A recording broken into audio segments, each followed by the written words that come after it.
Welcome back, footy fans, to another episode of Donnie's Disposals. I am your host, Coach Donnie Hess here, back with another VFL Vantage. Yes, ladies and gentlemen, we go to the Victorian Football League State League competition, and joining me, as always, my faithful co-host for this particular section of the podcast, Mr. Brendan Rhodes. Brendan, great to see you, sir.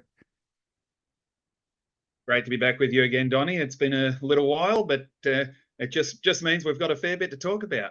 Well, we've got plenty to talk about with everything that's went on. I've been running around like a chook with my head cut off. So we have 6 rounds to cover because we have gotten from the women's round 9 all the way through the end of the home and away season. And for the men's from rounds 8 to rounds 13, we've got a lot to discuss. Let's jump right into it. A little over a month and a half, Brendan. Tell me your thoughts on everything that has happened because a lot of great things have happened. We've seen Darabin on the women's side start to pick up some more wins. In fact, ending the season, one of the hottest teams in the VFLW. And in the men's, Werribee is now top of the table. Yeah, it's been an amazing few weeks with the results overturning. I think as I said last time, I usually go at around about 85% with my tips at this level, and I'm sitting at around about 75%. So that I don't see that as a knock on me. I see that as a big boost for the competition to know that someone who follows it so closely doesn't really know who's going to win. That means it's unbelievably close. And we've got teams that have really made their move in both competitions. We're set up for an amazing final series in the VFLW, where I honestly think any one of the 6 teams can win the premiership. And in the VFL competition, yeah, we've had a couple of teams that have sort of dropped off and out of finals contention. I think we're probably down to about 14, but certainly of the 7 teams that can't make it, they're all capable of springing an upset and knocking another team out of contention. Definitely, for sure. Let's jump right into it. Sorry about that. Had a little tickle in my throat. Wanted to get that down. So let's jump right into it. We've got 6 weeks to go through. So we'll start with the women's competition and get through the end of the home and away. We jump all the way back to round 9, where we see Williamstown beat Carleton 60-32. North Melbourne beat the Essendon Bombers 69-3. The KC Demons knock off the Geelong Cats 49-36.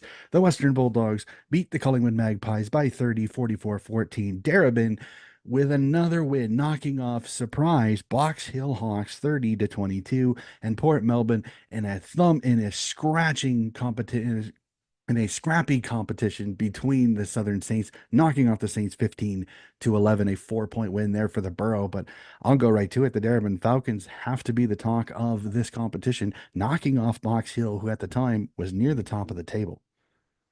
Well, it was top versus bottom. It's as simple as that. At that stage, Box Hill was sitting on top of the ladder, absolutely flying. I think they'd lost 1 game at the time.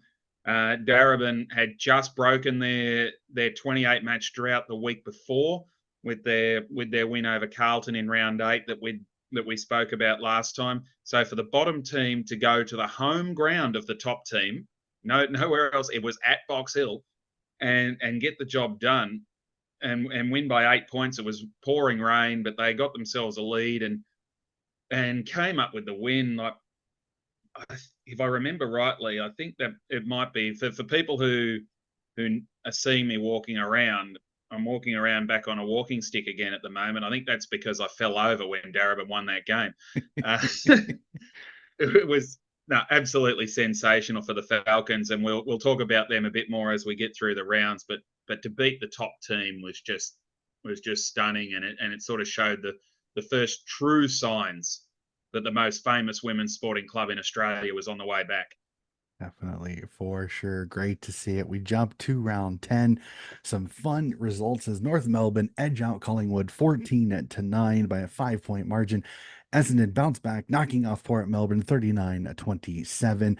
Hawthorn bounce back big time, beating Carlton by 60, 78-18. The Western Bulldogs beat the Southern Saints 34-24. Darabin get another one as they knock off the KC Demons by 21, 49-28. And Williamstown continues another strong performance with an 86-point win over the Geelong Cats, 89-3. I mean, impressive. Some really close games here, a 10-point win here. But I got to say, this North Melbourne, it may be a low scoring affair, but a 5-point game between North Melbourne and Collingwood. If I remember rightly, that's the first time North Melbourne had actually beaten Collingwood in VFLW football.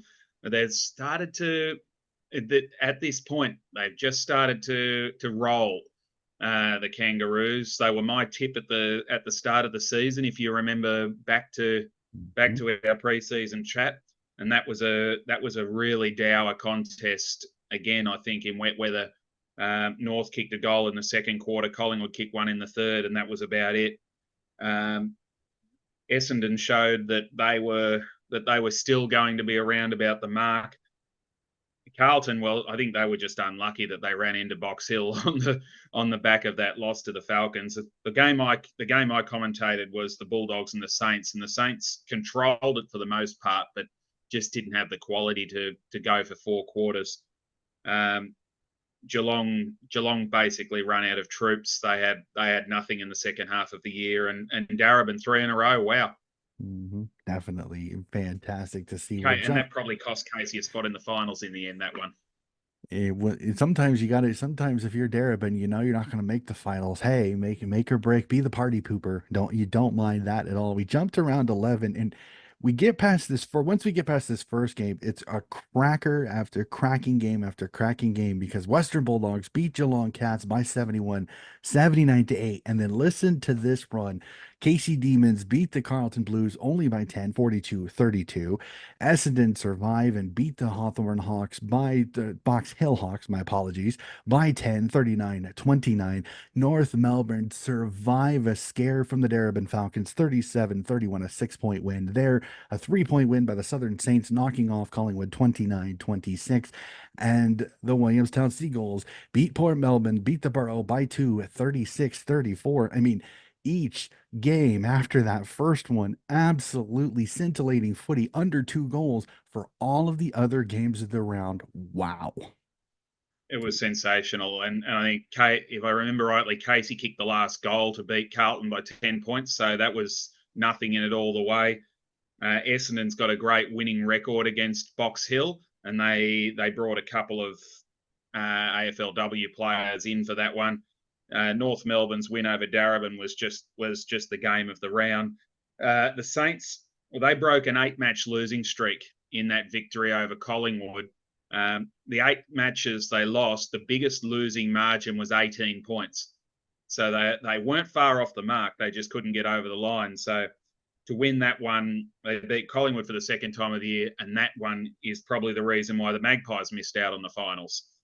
And then Port Melbourne actually kicked the first 4 goals of that game against Williamstown, and then the arch rivals ran them down by those couple of points right at the death. So just showing how great this competition is, and how it can be swayed, as you'll see in these next couple of weeks with the results that turn around. How much difference it can be made when a club brings a few AFLW players in. Mm-hmm. So we hit round 12, only 3 rounds left until the end of the home and away. We start off with North Melbourne beating Port Melbourne 46-35, an 11-point win. The Darebin Falcons get another win as they knock off the Western Bulldogs 41-23. The Williamstown Seagulls get a little bit of a more comfortable win with a 30-point win over the Southern Saints 45-15. Collingwood knock off the Casey Demons 22-7. Carlton with a nice performance, knocking off the Essendon Bombers 34-10, and Box Hill showing their might with a 90-point win over the Geelong Cats, 92-2. I mean, as we kind of said, Darebin Falcons were the talk of the end of the season as another win another win as they go towards the end of the season. Well, when I was talking about Box Hill, I said it was bottom beating top. This time they were second bottom, and Bulldogs were second. So another huge result, and Darebin will go into the off season, yeah, with 5 wins, but 2 of those 5 scalps are against 2 of the teams that have ended up finishing in the top 3 on the ladder, which is absolutely remarkable to see. And yeah, I was on the walking stick. I ended up on the walking frame after that one, with the damage that was done there. No, wonderful performance by Darabin, and I wouldn't be surprised to see actually their best player, Ange Gogos, win the Lambert Pierce Medal later on in the season. That's not being held until Liston Medal night in September, so we'll talk about it later on. But she's had a wonderful year, and they got the rewards for their recruiting drive and their development in the second half of the season. Casey and Collingwood was the game that I commentated. And to be fair, if you were putting together a highlight reel for that game, it had probably stretched to around about 32 seconds. It was a very average game of football. And Carlton and Essendon, well, you might think that was an upset, but Carlton had just started their AFLW pre-season, and they gave 16 AFLW players a run in that game against Essendon's none. So the surprise was probably that they didn't win by a lot more and build their percentage up a lot more, which might have got them back in finals contention. And yeah, as I said a moment or so ago, Geelong well and truly cooked by the midway point of the season, unfortunately, due to unavailabilities.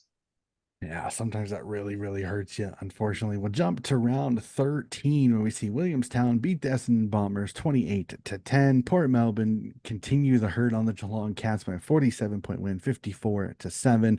North Melbourne beat the Box Hill Hawks 46-37, a 9-point win there. Western Bulldogs get a win over KC Demons by 33, 54-21. Collingwood survived Darebin by 9, 25-16. And Carlton, as you said, starting to get a little bit stronger performances, smashing the Southern Saints 77-2. Another cracking round of footy. A little bit out of there. Got to admit, North Melbourne knocking off Box Hill is always a performance that the Roos were probably pretty happy about. That was the major result of the round. It was the one that locked North Melbourne into the top four, ensured that they would play finals for the first time in their history, and not only that, ensured that they would get a home final in the first week, which we'll talk about in a couple of minutes' time. So they're right in the vantage point to make a good run at the premiership now. The Kangaroos beating Box Hill there. That's a wonderful performance and shows that they're a genuine contender. The rest of those games pretty much went to script. Collingwood managed to strangle the Falcons and keep their season alive for another week. Okay, we're back now a little bit. We had a little bit of an issue personally, so we might have cut off Brendan a little bit there. But as he was discussing, unfortunately, he got to the Carlton game, and when you have a lot of AFLW players playing for your team against a team that doesn't, sometimes that happens. So we'll jump to round 14. I believe that's where we were going now. So the last game of the Correct. home and away, we see Williamstown beat the Collingwood Magpies by 10, 17-7. The Western Bulldogs edge out the North Melbourne Rooms 50-43 by 7. The Essendon Bombers beat the Geelong Cats by 49, 64-15. The Southern Saints beat the KC Demons by 16, 50-34. A 33-33 draw between Port Melbourne and the Box Hill Hawks. And the Darebin Falcons end the year on a high note, knocking off the Carlton Blues by 9, 32-23. But a draw is always an interesting conversation here. We'll go to that. Port Melbourne and Box Hill play to split the points. They did, and it was in a very, very good way to finish the season when we went into round 14 with effectively 5 of the 6 games that could shape the finals heading in. And in the end, the draw didn't really mean much because the previous results had decided everything. But the Borough and the Hawks, the Borough went into this game sitting in 6th spot. They went into the round, sitting in 6th spot and thinking that they would have had to win to stay in because Collingwood and Casey both had games where they were a chance to win, and Casey indeed was starting favourites in that last round game.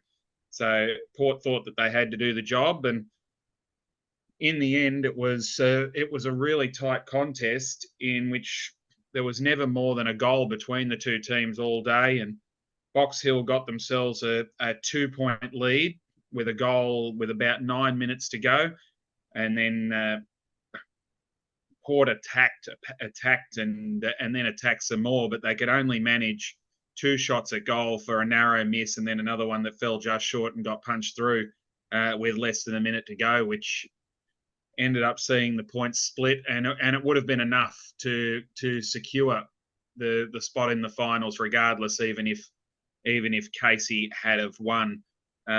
Yeah, so to set the scene, going into that last round, Port Melbourne was on 24 points, Collingwood was on 24 points, just down on percentage, and Casey was on 22, but playing one of the bottom sides in the Saints. Collingwood lost to the top team in Williamstown, which ruled them out.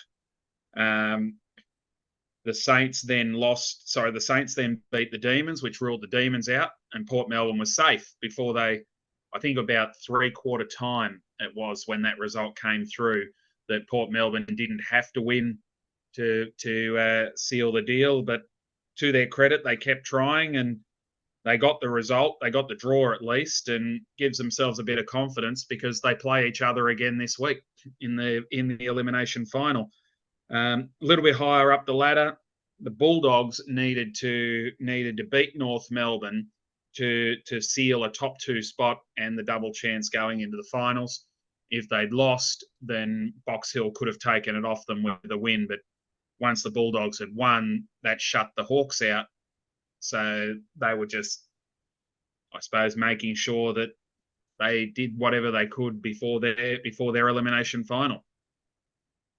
Yeah. So we have, and the Falcons, sorry, and the Falcons, yep, beating Carlton for the second time in a row. That, given they're the next door neighbours, that was something that really gave them a great finish to the season. And as I said off air before, 2022 they started the season 5 wins and 2 losses, went and lost 28 games in a row, and then finished the season with 5 wins and 2 losses. So how's that for a bit of symmetry?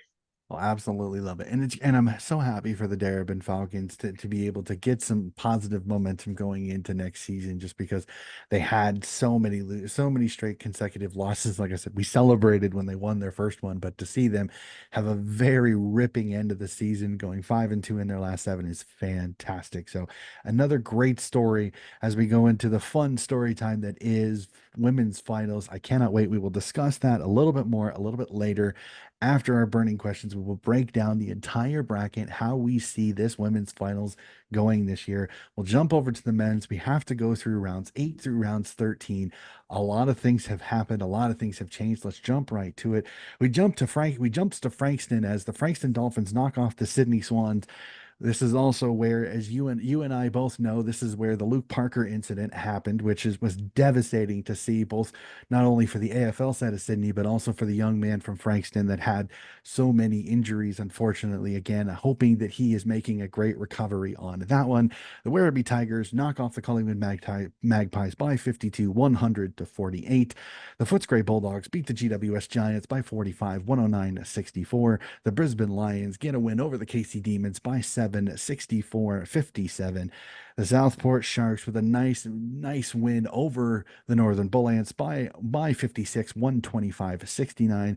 The Geelong Cats knock off the Coburg Lions 88-66, a 22-point win there. Williamstown survive a scare by the Carlton Blues 88-83. Sandringham put a whooping on Richmond by 110, 134-24. And the Essendon Bombers round out the round with a 51-point win over the North Melbourne Roos, 99-48. But a cracking game between Williamstown and Carlton has to, what you would see at least by the score, as game of the round.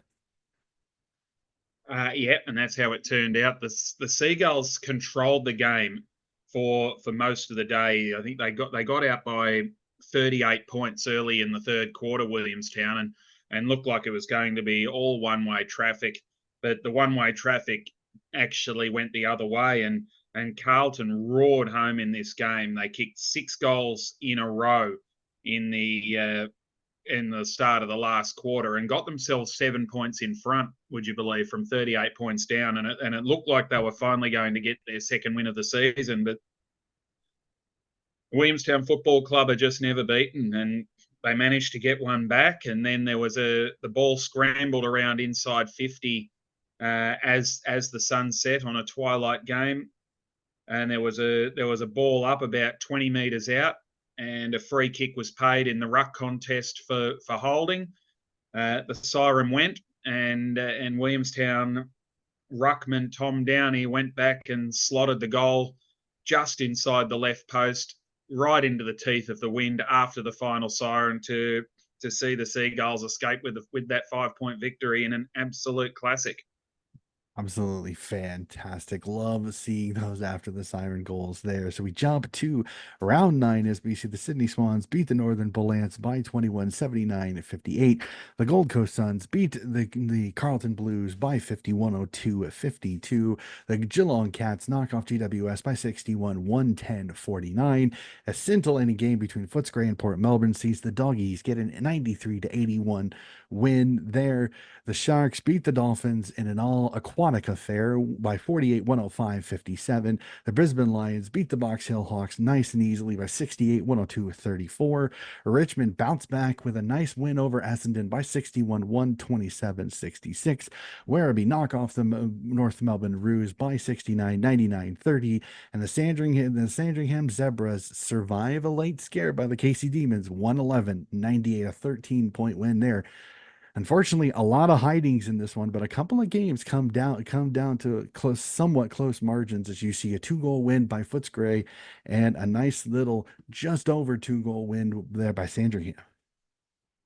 Well, the Footscray Port Melbourne game was the one that I was lucky enough to be at, calling for the VFL app, and it was an absolute classic. It was one of the best games of the season, and in the end, it was only Port Melbourne's inaccuracy that probably cost them an upset victory over Footscray, who were undefeated at that stage. They really took it up to them, and the leading goal kicker in the comp, Billy Gowers, was strangely enough, he was the best man on the ground, and probably also the reason why they lost. being being so, I know that's a really long bow to draw and harsh on Billy because he was unstoppable that day. He went into the game with 17 goals, 3 for the season, and he kicked 5-7 himself. Oh boy. That tells you how good he was in the game. But of that 5-7, I think I think 2, maybe 3 hit the post, and a couple others missed by a foot or so. So he was the best man on the ground, but he was about that far away from turning from villain to hero, and it was just one of the best individual performances you would see for a bloke that didn't actually kick 10 or 12 goals in the game, which he could so easily have done. And we're not talking about a big key Tony Lockett full forward here. We're talking about a lead up. It might be one high 180s sort of thing. He's a lead up, ball on the ground, Tom Papley type. Mm-hmm. So can you imagine Tom Papley having 12 or 13 shots at goal in a game? That's what we were looking at with Billy Gowers that day. He was electric. The Brisbane Lions, that there against Box Hill Hawks at Box Hill is where they really announced that they were back. The AFL teams got rolling at the same time. The VFL teams got rolling, and now I think both their teams are genuine premiership chances. The Brisbane Lions, and they're going to take a power of stopping. And the victory for Sandringham and Casey, that was an absolute cracker too. I was watching it on the TV on that Sunday. There was one player kicked 6 goals, Tim Membry, and 2 others kicked 5. So just a wonderful game of football that with Sandringham getting on top and showing that they are the real deal. Definitely, for sure. Always cracking games. Love those competitive ones. I hate after a while, it gets kind of sad when you see all these lopsided scores sometimes because it kind of takes away a little bit of the joy. So we'll jump to round 10 as we see Footscray beat the Collingwood Magpies by 38, 97-59. Coburg with a nice little win over the Casey Demons, 108-82. Geelong Cats edge out a win over Richmond by just over 3 goals, 77-60. A 1-point classic between Sandringham and Frankston Carlton as the Zebras survive 55-54. Werribee beat the Gold Coast Suns by 17, 90-73. Box Hill with a strong performance, knocking off Essendon 112-40, a 72-point win there. The Bull Ants get another one as they knock off Carlton by 12, 95-83. And the round ends as Port Melbourne beat their rivals Williamstown by 60, 129-69.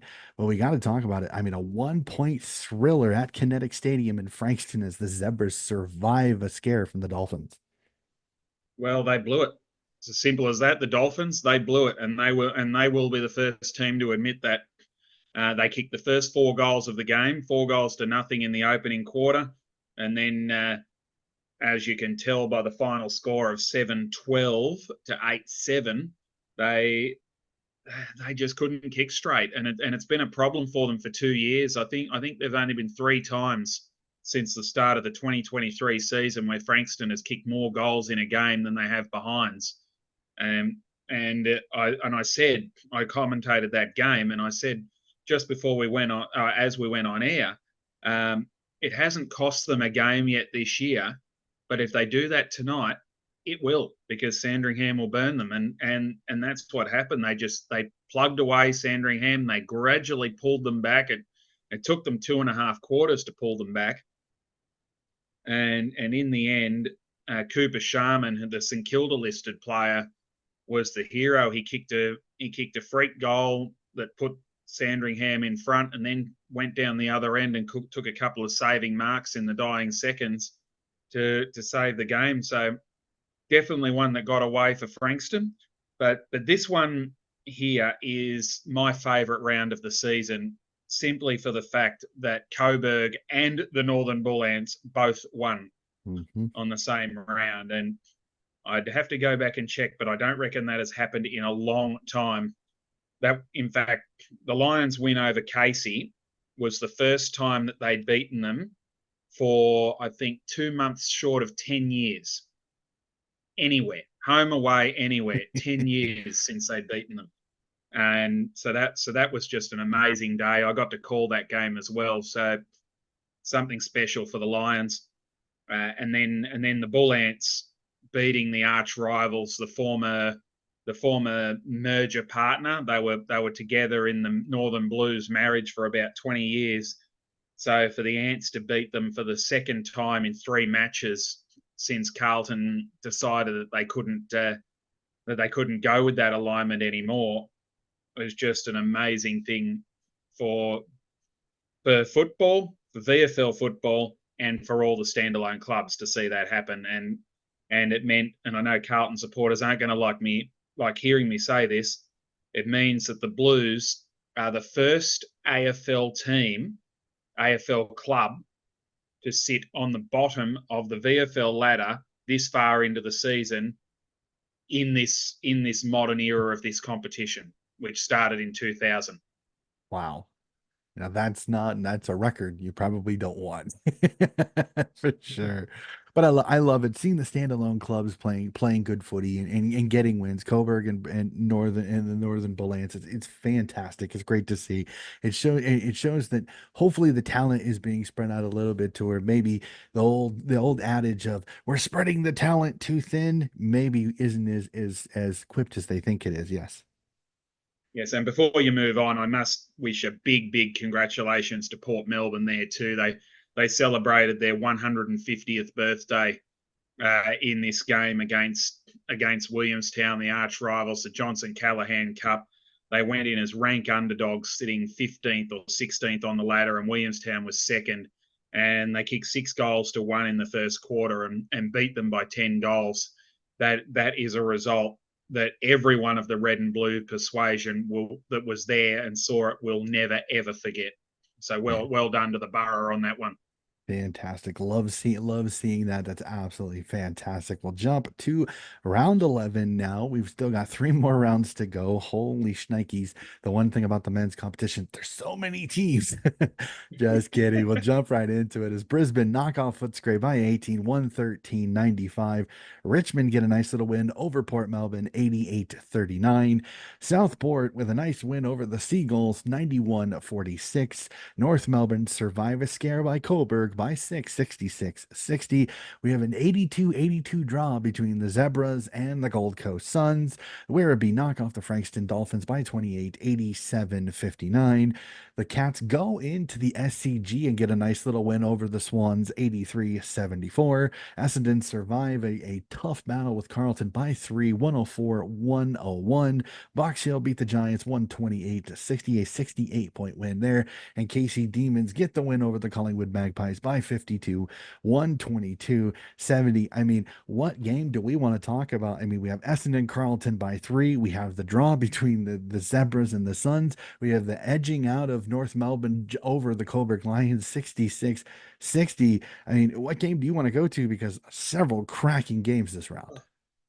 We can go to all of them. I'm going to go to one of the ones that you didn't mention there for a start, and that's Brisbane Lions versus Footscray on a Friday afternoon at Whitten Oval. The Bulldogs 9-0, hadn't lost a game heading into that one.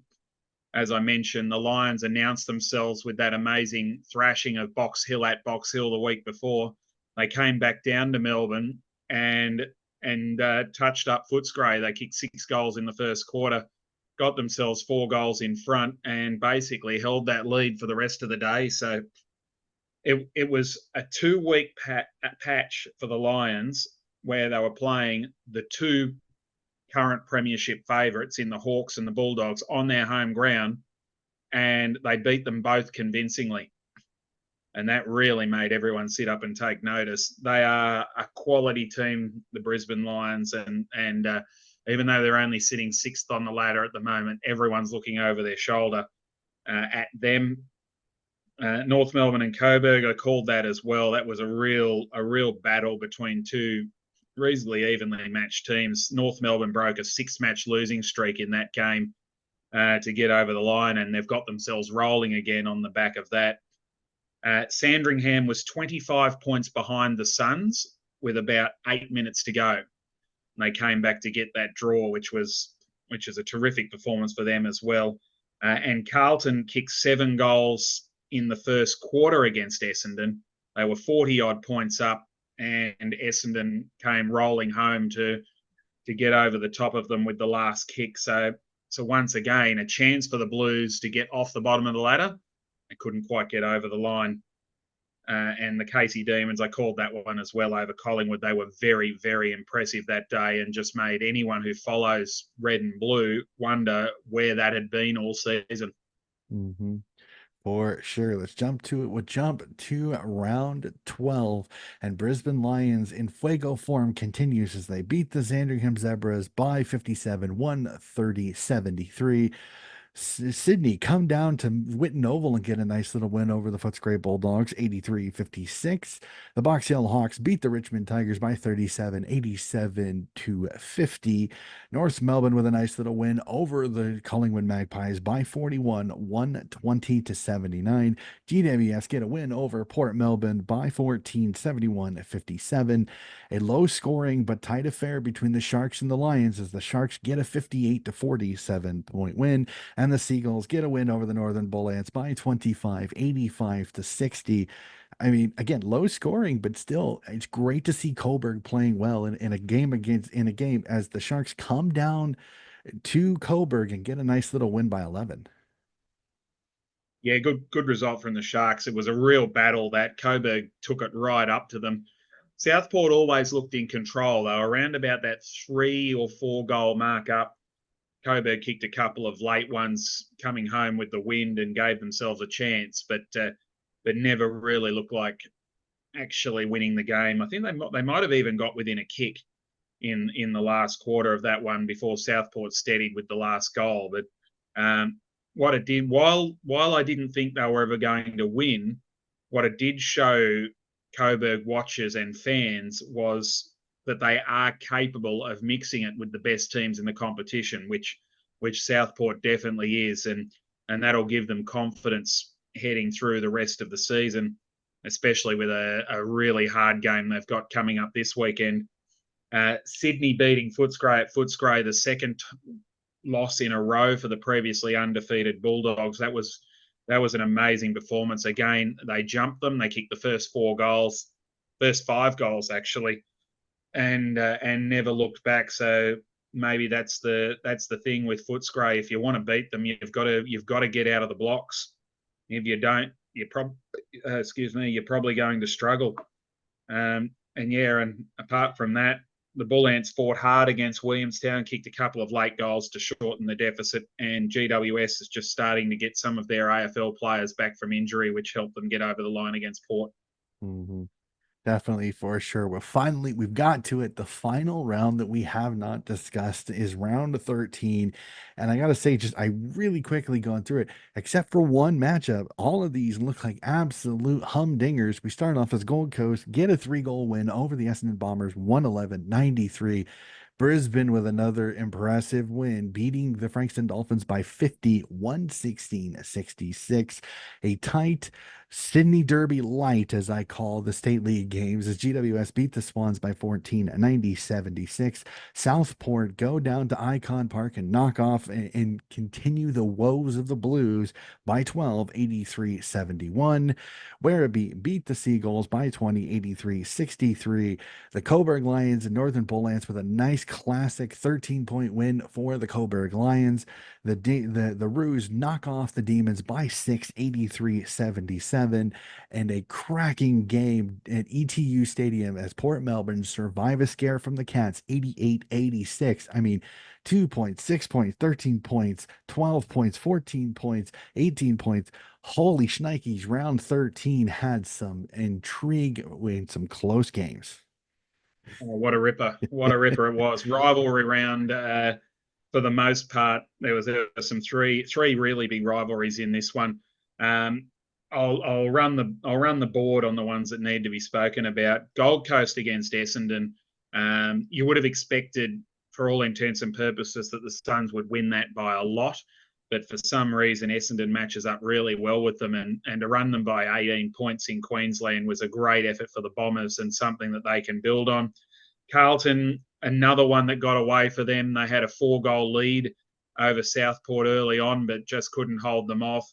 For the Sharks' part, to come down to Melbourne twice in 6 days and come away with 2 victories is a really good boost for their season, and a big part of why they're now sitting second on the ladder. Werribee and Williamstown, an absolute classic between the 2 best Victorian standalone clubs.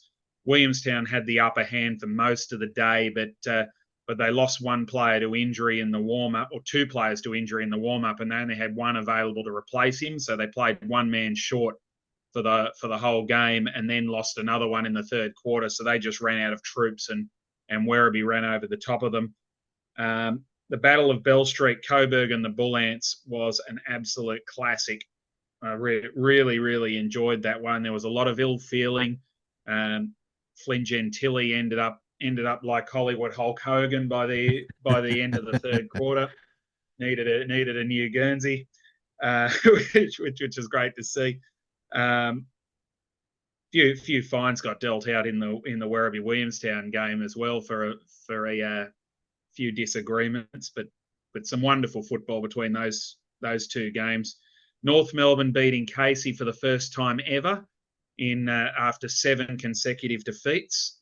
So that's another one that the Demons would feel got away from them and probably ends their finals chances. And Port Melbourne 15th to knock off the second place Geelong after the Cats had won 8 in a row is an outstanding performance for Port. Their second win in the space of 3 weeks over a top 4 opponent. They're just starting to. They may have left their run a little bit too late, but they're just starting to look dangerous, and the teams that are fighting for positions in the finals will be looking at Port Melbourne games with a lot more trepidation now than they would have been a few weeks ago. Definitely, for sure. That is it. Finally, we've gotten through all 6 rounds of the men's, all 6 rounds of the women's. Whew. Take a deep breath, ladies and gentlemen. That's a lot of footy to go through. Normally, we try to be them a little bit shorter, but just with some things happen there. But again, Brendan, fantastic work as always by you, sir. Let's jump to the burning questions. We'll have some fun with this. We'll start with the women's competition. And we got to go to it. Williamstown has won the minor premiership. They go into the finals as the number 1 seed. But I got to ask, Hawthorne was really the talk of the VFLW for most of the season. Is it a bit of a shock that the Seagulls ended the year at the top of the ladder with the Hawks' sensational season the way they were midway through the season? Not for mine. Not for mine at all. Williamstown have been outstanding. They came from winning 2 games in the 2022 season to making the finals for the first time in their history last year. They finished third on the ladder. Unfortunately, went out in an elimination final thriller to Carlton last season, but they've been outstanding. They were 1-2-1 after 4 rounds. So they've gone undefeated in their last 10 weeks with 9 wins and a draw. So they're in excellent form. 189% is an amazing effort. They've only conceded 314 points for the season across 14 games. So that defence is absolutely amazing back there. And it'll be interesting to see how it holds up going into the finals without their best defender, which we can touch on very shortly if you want to bring that up. As for the Hawks, well, as we said early on in the year, they were getting their big wins and their big results with all their AFLW players playing. And the big question was always going to be how they would fare once those AFLW players got put in cotton wool for the season. And they've lost, I think they're 3 wins, 5 losses, and a draw after round 5. So what they did early in the season ensured that they would be right up there on the ladder at the end of the year. They finished third. They've got themselves a home elimination final. If they win that against Port Melbourne this week, they'll get a double chance, which is a weird vagary of a top 6 system, which I don't think is fair. But it's impossible to have a fair top 6 system. We'll see whether something changes with that over future times, but that's the way that one is. Having said that, the team that's finished third the past 2 years has been beaten and has gone out of the competition. So from having the opportunity to get a double chance, the risk is also there that if you lose your first final, it's all over. Mm-hmm. And that's what they're facing against the reigning premiers this weekend. So no surprise that Box Hill dropped off, but they're still well and truly in the mix for mine. Mm-hmm. Definitely, for sure. And then with the 6 teams in the finals, I'm always interested on this. What team do you think is the most watchworthy of the 6 teams that made the finals? What's the team that you think should have a lot of eyeballs watching them as they go through the finals? Well, I'm watching them all. I'm watching them all.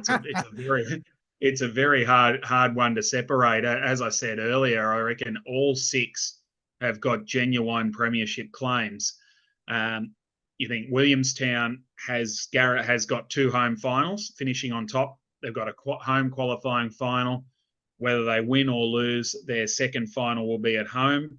They're well set for that. The Western Bulldogs finish second. If they win, they'll have a home second semi-final. If they lose, a home first semi-final with a golden opportunity to go deep into the season. The first time they've been in the finals since 2019. The Hawks we've just touched on, their best is as good or better than anyone in the competition. North Melbourne are playing finals for the very first time. So it'll be interesting to see how they handle that. They're certainly in pretty good form at the moment, although they were beaten in a classic last week by the Bulldogs. Essendon are the 2022 premiers. They finished in 5th last year and made a preliminary final, so they're final specialists. They're definitely a team to watch. And Port Melbourne, well, the reigning premiers, they might be going into the finals as the bottom seed in 6th. But think about this. If they can beat Box Hill this week and knocked them out, they would then have an away semi-final against the loser of Williamstown and the Bulldogs, um, which, given their experience as the reigning premiers, would be winnable against Williamstown, who have never won a final, and the Bulldogs, who haven't played in the finals for 5 years. If they were to win that, the preliminary final and the grand final are both locked in to Port Melbourne's home ground at ETU Stadium. So certainly not prepared to write the Borough off. So anybody's game, which is exactly what you want to see. Yeah, which is that's class. That just shows you anything is possible, especially in finals. And the sixth team is going to be quite the interesting one. You're going to have to walk me through how this one goes when we get to the tipping here in just a little bit. We'll jump over to the men's. I've got 2 questions left in the burnings. We'll start with the men's. Werribee has bounced back. The runners up last year, finding form, have bounced back to the top of the table. Do you think with 8 rounds left in the season they can hold on to that top spot, or is there still some shakiness about this Tigers side? No shakiness, and they've got a lot to play for too. With, I think they had their spiritual leader Dom Brew played his 100th game a couple of weeks ago. They've got 4 more players due to play their 100th game milestones before the end of the season, which is an amazing effort. Shows how much experience they've got. They lost a lot of experience at the end of last year, but the people that were writing them off because of those retirements didn't see what was sitting just below, which is all these blokes who are in the 80s for games played. And this day and age, a 100-game milestone in the VFL is worth 250 in the AFL, because players just don't usually stay around for long careers at the state league level, given that local football comes with much higher paychecks for the much lower workload, I suppose, at training.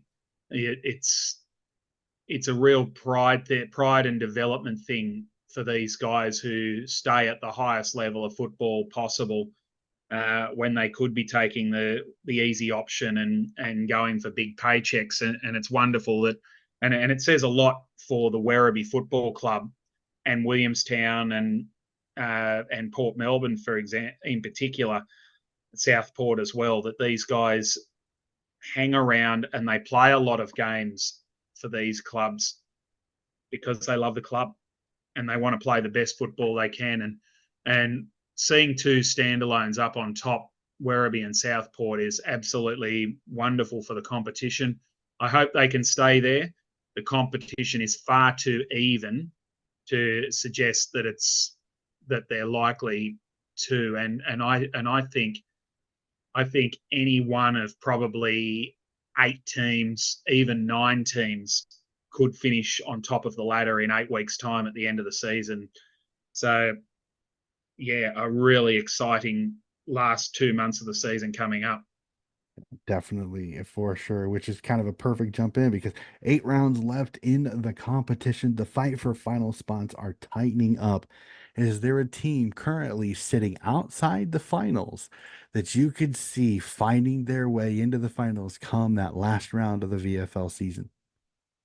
Definitely, definitely. I think there's probably 14 teams, I said earlier, that can still make it. Um, I'll start at 15th, which is Port Melbourne. They're at 4 wins and 8 losses. Last year, it was 10 wins that finished in 10th spot on the ladder, which means Port Melbourne would need to win their last 6 games just to get to the 10th win and give themselves a chance of making the finals, which is why I don't think they can quite make it, but they can play definite final spoilers. Frankston's got time on their side in 14th spot, 5 wins and 6 losses, but if they can't learn how to kick straight, then they won't be there. It's as simple as that. GWS at 5 and 6 in 13th spot, definitely good enough, but they don't have the depth that they probably need. So they need their best players on the park. And at the moment, they've got them. they can make a lot of teams nervous. Sydney sitting in 12th, again, very much good enough, but also very inconsistent. They Mm-hmm. have they have really good games like the one against Footscray, which they get up and have a great away win. And then even though GWS had some strong players coming back into the side last week, the Swans still would have expected to be winning that game if they wanted to be a serious push for the flag, I think. And North Melbourne won the first three, lost six in a row. They've won the last three. They're sitting in 11th spot. I think they're the most likely to come in. And the biggest question mark is the one that I've had for about 6 weeks is on Richmond sitting in 10th spot. Uh, and it's not a criticism of Richmond. It's just they've got far too many players out through to injury, and it's an amazing effort that they just keep winning and that they haven't fallen off the perch yet. We're just waiting for them to find their tipping point. I think they will probably drop out, and I think North Melbourne could get in. There are three other teams that could make it, as I just mentioned, but they would require another team to lose their way, I think, to take their spot. Mm-hmm. Definitely. So much footy still left to be played. I know a lot of rounds to go, but it is going to be fun to watch this ladder change over the next 8 rounds. So let's jump to it, sir. We've gotten through the questions. Let's get to predictions. We're going to start with the men's since we're going to go through the entire women's finals on our tips. So we'll do round 14, I believe, is this round coming up. We'll start off in a little over 24 hours from when we are recording as Frankston as Southport hosts the GWS Giants. Who do you like in this one? At home, Southport. I think we'll win pretty comfortably. The Giants, as I said, have a pretty good team in at the moment, and will worry them for a long way. But I think the Sharks will be too strong at home. We're going to say the same thing. Sharks a little bit too good. Going to tip the Sharkies on that one at home.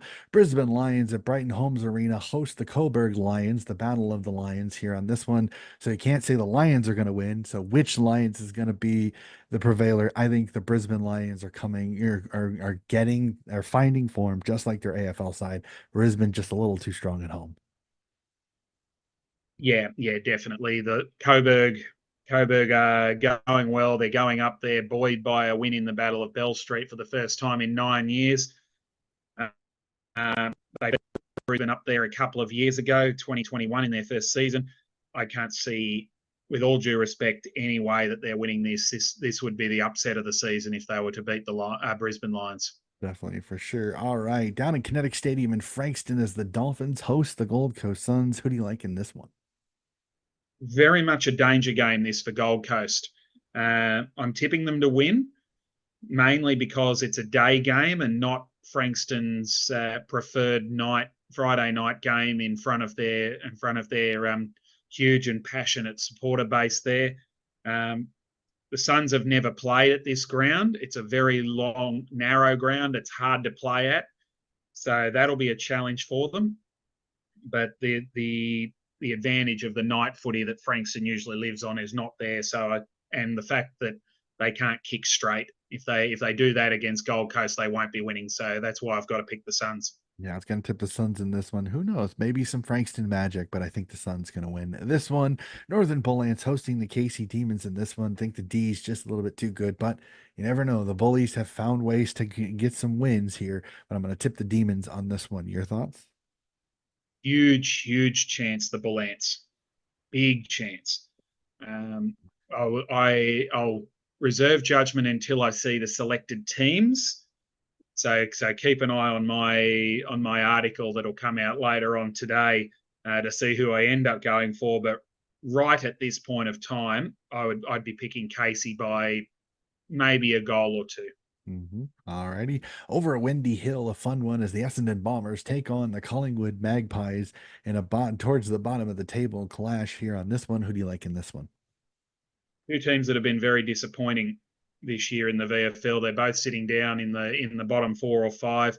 They had a cracker on Anzac Day weekend a few weeks ago, which Essendon just got over the line in. I'm going for Collingwood here. They've been in pretty ordinary touch, but they've got 4 or 5 really good players back into their AFL team this week, which in turn is going to push 4 or 5 really good players back into the VFL team. So I think the Magpies might just sneak over the line.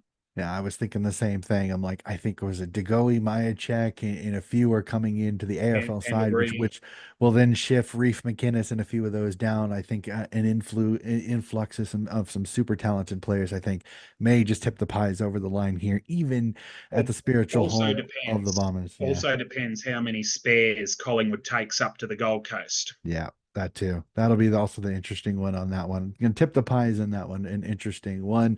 Arden Street sees the North Melbourne Roos host the Footscray Bulldogs, and this one gonna tip the doggies. They've been top of the table, had a few stumbles, but I think they're finally starting to right the ship a little bit. So I got the doggies in this one.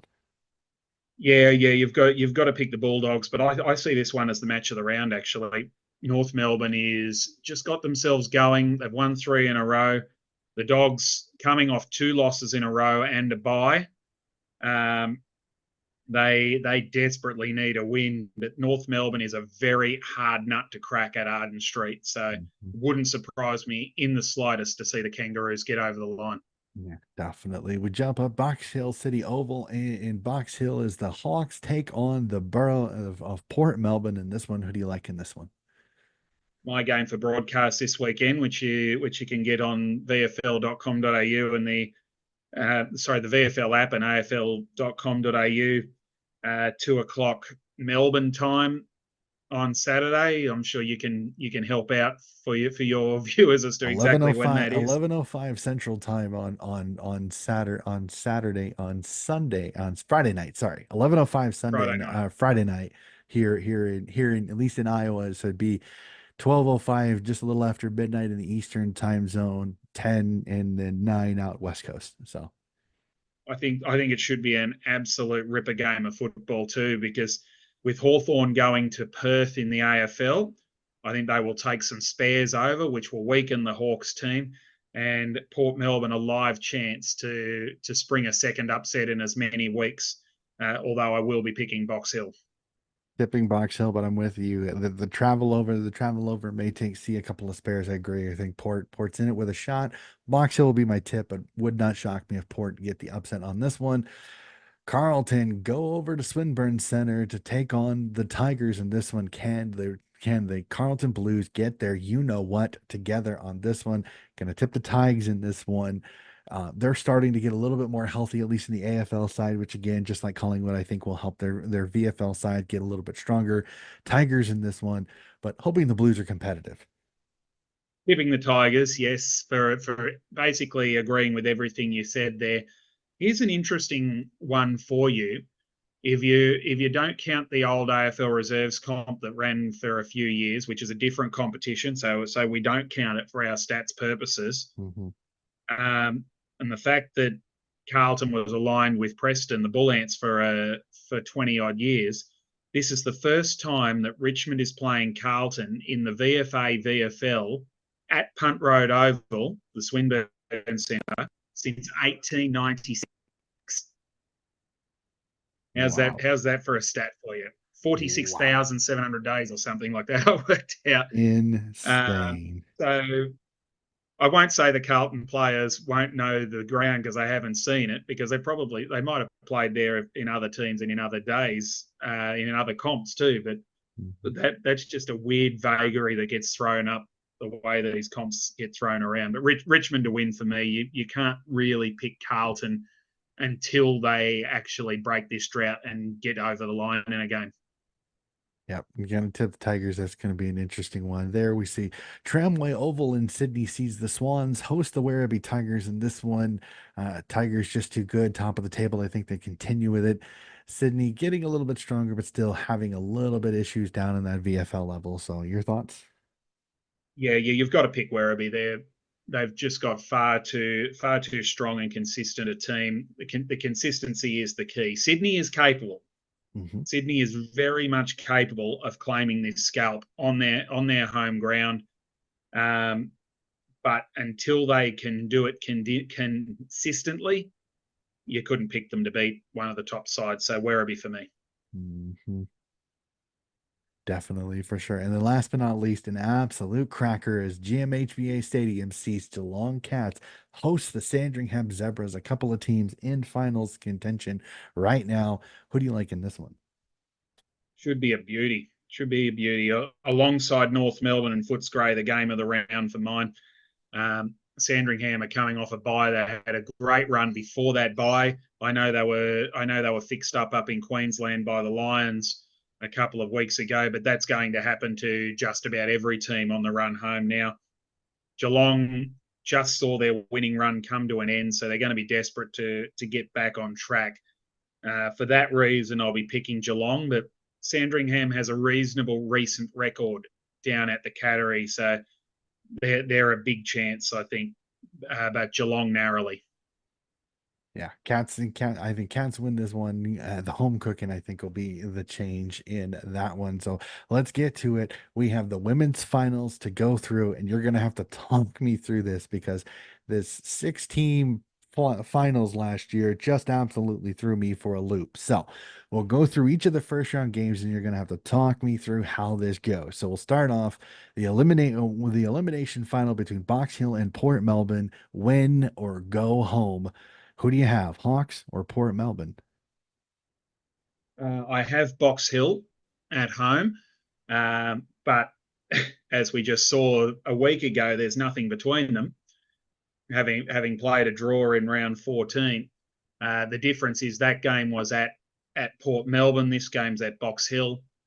Uh, I just think that they may have they've been in the best three teams all year. The Hawks, they may just have a little bit in reserve. The question mark over this is Box Hill has lost one of their most important pressure forwards across the half forward line by the name of Caitlin Thorne, who big congratulations to her, added to Geelong's AFLW list this week, which is uh, which is fantastic to see for her, and it's great for Box Hill in the long term because it shows that players can come to Box Hill and potentially get themselves on AFLW lists. But in the short term, it means that they lose one of their best players for the finals campaign because she goes to Geelong immediately. She doesn't get to play out the season, which is a real blow for them, and that opens the door a bit for Port Melbourne too. Um, yeah, I'm tipping Box Hill, but there's no more than single figures in the margin. Yeah, I'm with you on that one. I think Box Hill just a little bit too much, but it's going to be an absolute ripper. We jump to it. North Melbourne v Essendon. This is also an elimination final, correct? Yes, it is fourth Oh, versus fifth, alrighty. and this is a very interesting one here because you've got a team who I perceive is better in North Melbourne than their opposition. They met once during the season. That was in round 9 when North Melbourne had a pretty strong team in. Essendon did not. The Kangaroos won 69-3 on that day, but they're up against a Bombers team who, as I said, are the finals specialists, premiers in 2022, preliminary finalists in 2021 and 2023. So they've been right up there for a long time. They know what it takes to win finals. North Melbourne has never been there before. So a lot of this game could be played above the shoulders of the Kangaroos girls. They've also got a couple of key players, North Melbourne, Alana Barber being right at the top of this list, and Renee Tierney, who are Essendon Premiership players in 2022, lost their spot on the Bombers AFLW list and went to North Melbourne this year and will probably come top three in the Kangaroos best and fairest. So they're going to be super motivated too to end Essendon's season and say, hey, maybe you shouldn't have gotten rid of us. Hmm. So I think North Melbourne is the better team. They were my preseason pick to win the premiership, so I've got to stay on them and tip them in this game. But yeah, it certainly wouldn't surprise if the finals experience plays a big role for the Bombers. Yeah, gonna tip North Melbourne, but would not shock me if the Bombers win this one. And then the top of the table clash between Williamstown and the Western Bulldogs here. Who do you like in this one? I'm gonna tip Williamstown. I'm liking their mojo. I think they're playing well, but again, this is a doggy side. You never know. No, exactly. And the dogs lost to Darabin in round 13 is the only game they've lost in the last 8 weeks. So them, along with Williamstown, who we mentioned earlier, haven't lost a game in 10 weeks. They are the two form teams of the competition. They are much deserved of the top two spots and the double chance. And we just touched on Box Hill losing Caitlin Thorne. The same thing has happened to Williamstown with their best defender and probably one of their two best players in Gabrielle Beating Webb Webster, who's been absolutely impassable at full back for the Seagulls.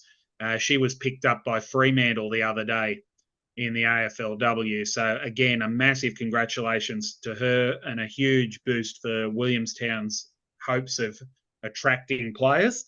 But they've now got to play a final series where they've never won a final before. They've only played one, losing to Carlton last year. They've got to play a whole final series without their best defender. So it'll be really interesting to see how they handle that. And the best thing for them is that they've got two goes at it. They're guaranteed a double chance, which we'll touch on the format. I know you want me to run through the format for you in a second. Um, I'm going to go for Williamstown at home, but only because it's at home. Going to be a tight one on that one. So, all right. So, how does this shake out now? So, if I do, I hear you right? Williamstown will play in one of the preliminary finals, and the Donkeys will as well. And then, how does do I take it? I'm spitballing here. So, if North Melbourne beat Essendon, would North Melbourne then play Williamstown, and Box Hill, since they would beat Port Melbourne, would then play the Western Bulldogs? No, Dang it! simply no. it it's still a 4 week final series. Gotcha. So what happens? Williamstown and the Western Bulldogs have finished first and second. The higher ranked team, which is Williamstown, get a home qualifying final. The winner of this game goes through to a home second semi final, which is a grand final qualifier. The highest ranked winner of the two elimination finals. So the team that is highest on the Box Hill. ladder out of the two sides that win the elimination finals. So Yep. for so let's just for these purposes say that the higher ranked team wins all the games. Yep. Box Hill third and North Melbourne fourth. That would mean that Box Hill would then become the number 2 seed, and they would play Williamstown at Williamstown Gotcha. for a spot in the grand final. Gotcha. Okay. And Western Bulldogs, as the nominal loser of that qualifying final, would then play the other elimination final winner, which for this process is North Melbourne. So the Bulldogs would then play North Melbourne in the first semi-final, Yep. which would be sudden death at the Bulldogs' home ground. Gotcha. So that Then makes sense. so the winner of Williamstown and Box Hill would then go into the grand final. The loser of that game would And play the then play the winner of winner Box of Hill and North. North Melbourne Gotcha. for a spot in the grand final. That makes sense. Okay. Yeah. Now I kind of get it. Yep. So So all right. the vagary of it is the team that loses the Williamstown Bulldogs game loses the double chance, whereas the highest ranked winner, be that Box Hill, North Melbourne, or even Essendon, because the last 2 years it has been the fifth place team. 5 and Mhm. 6 have beaten 3 and 4 in the past 2 years. They would then go from an elimination final to actually get a double chance. Interesting. All right. So if I do our tipping correctly, that would then mean that Box Hill will play Williamstown and North Melbourne will play the Western Bulldogs. So just really off of Yes, our if we tip. get all three winners, that's what will happen. Yeah. Yes, Well, I'm going off what we tipped here. So yes. If, so if so we so if we'll we tip the three winners, yes. all right. So if we tip the three winners, that would mean Williamstown would play Box Hill. If we had to tip that one this way, who do you think is stepping one foot into the grand final? No idea. No idea. Again, I would stick with the home team. I think if Williamstown can beat the Bulldogs, win their first ever final, doing it without beating Webster, the confidence that they would gain out of that could take them all the way. But if they were to lose to the Bulldogs and end up in that sudden death run through the finals, then there's every chance that they go out in straight sets because the comp is that even, and they would be asking questions about whether they can get over the line in a final. Okay. All right. So, like I said, let's go off our tips with what we have, and let's just go all the way through and tip to the grand Go all final. the So, way through. all right. So you have Williamstown to Williamstown. win. Williamstown would then beat Box Hill. Okay. So now we have North Melbourne v. the Western Bulldogs in the other semifinal. Who would you have tipping? Who would you have coming out of that one? Because I would agree with you. I would have Williamstown over Box Hill. I would have the Western Bulldogs winning this one over North Melbourne, but again, another cracking game. I would have. Uh, What's interesting? Bulldogs beat North Melbourne last week Mhm. in a classic by 7 points. But North Melbourne back in round one beat the Bulldogs comfortably at the Bulldogs' home ground. So again, it's the same situation as Williamstown. If North Melbourne comes through and wins their first final and says, "Hey, we've never played a final before. We've played one now. We've won it." The momentum that gets could take them all the way. Mhm. Um, so I would. I've got to stick with North Melbourne because they're my premiership tip, aren't they, from the start of the year? So, Alrighty, but yeah, so if I follow this correctly, so Williamstown would go to the grand final. That would then mean for you, it would mean Box Hill and North Melbourne would play each other to see who would play Williamstown, and for me, it would be the Western Bulldogs versus Box Hill. So staying on correct. that, can your tip get past Box Hill, or does Box Hill get a rematch with Williamstown in the grand final? They definitely can. They definitely can get past Box Hill because, as I said, they haven't been in the greatest of form. The Hawks in the second half of the year, they've lost five and a half of their last 8 games. So they could just as easily go out to Port Melbourne this week, or they could go all the way and win the premiership. Um, yeah, no, I'm gonna stick with my run and say that North Melbourne can run all the way to the grand final. All right, and I'm going to get Box Hill. Box Hill wants another crack at Williamstown. I think Box Hill just a little too strong, so I will have the Seagulls versus the Hawks in the grand final, and that would see you would say North Melbourne versus Williamstown in the grand final. So who's raising the flag? Is it Williamstown or North Melbourne? Well, I can't jump off now, can I? I No, can't you jump off can't. now. Stay on, sir. Stay on. North Melbourne winning the I've got to stay premiership. on. I made a very what I thought was a very bold tip at the start of the year that a team would come from ninth to win the premiership, and it's a live chance right at this point in time.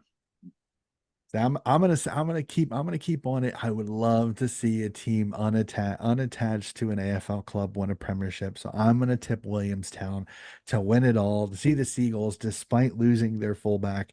I think they have a chance to do it. So I'm gonna go for the fairy tale. I'm gonna tip the Seagulls to win it They all are they just are for fun. definitely for me they're definitely the number one seed and the clear favourites. Williamstown, they're the best team in the competition right now. So the question marks are over beating Webster and the fact that they haven't won a final in their history yet.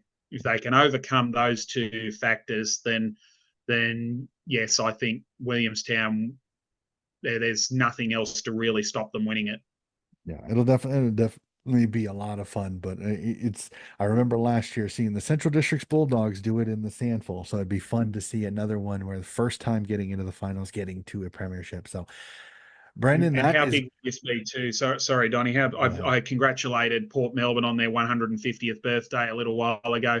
This year is Williamstown's 160th birthday. They are the fifth oldest football club in history. They were playing football before soccer was invented. Mhm. So that Crazy, that tells crazy. you how much history there is around this club. And if they can pick up a VFLW premiership in the infancy of the competition, but in their 160th year, how much of a boost would that give to the men's team heading down the stretch? That would be fantastic, not only for the women, but for the club as a whole. So, Brandon, that is going to do it. A jam-packed, absolutely chock-a-block episode of the VFL Vantage. Again, as per usual, absolutely magnificent by you. I truly, truly appreciate you coming on the pod. Your knowledge is fantastic. Thank you so much. Thanks very much, Donnie. Absolutely love doing it. We need to do it more often so that we're We don't. not keeping people sitting in front of the screen for so long. I completely understand it for sure. I think what we'll probably do is we will hop back on after the finals are over for the women's, which I think again is 4 weeks. So that shouldn't be as bad. It'd be a little bit easier on us for sure. So, ladies and gentlemen, that is going to do it for the podcast. So much footy to talk about. Again, keep an eye out. VFL, Waffle, Sandful. We're into the women's finals. We have premiers to crown, which will be all of the next episodes of each of the shows when it comes to the state leagues. And as always, AFL coverage all the way up to the AFLW coming very, very soon. So that'll do it for another episode of Donnie's Disposals. We'll be back again very, very soon.